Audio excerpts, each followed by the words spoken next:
Now, India's Maritime Vision 2047 is charting the course towards making the country a global maritime powerhouse. Over the last 12 years, under the Indian Prime Minister, India's maritime sector has charted a remarkable course of growth. Now, India has just confirmed what its shipping ministry has been signalling for many months. It's now the world's largest ship recycling nation.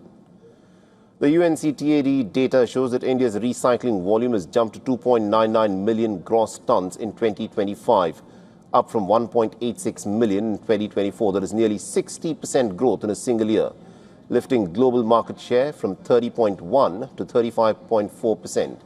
And that target was meant to be hit by 2030, and India got there 5 years early.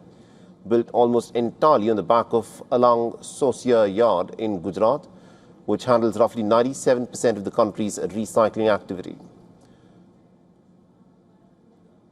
The plans such as Sagar Se Samriddhi and Jalmarg Se Vikas are charting the course towards a stronger and more connected and a prosperous India.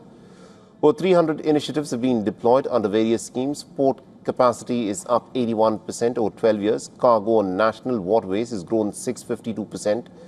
Seafarer deployment abroad has jumped nearly 155%, and growth is policy engineered.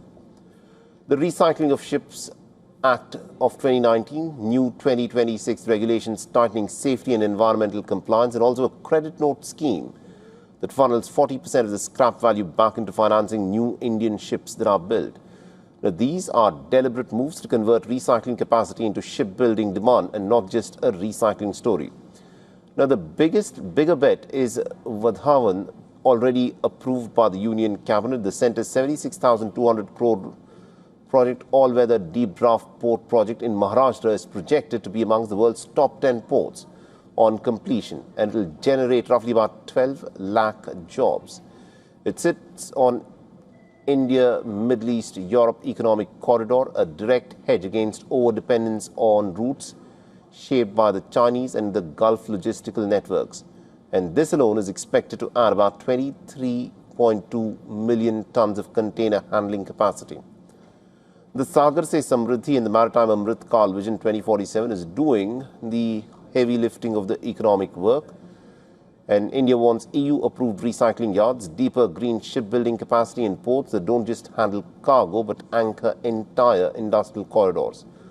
The risk, of course, is the execution speed. Vadhavan has already drawn protests over environmental costs, and India's shipbuilding order book remains thin against China and South Korea.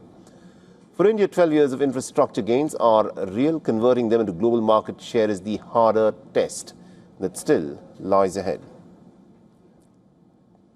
For all the latest news, download the WION app and subscribe to our YouTube channel.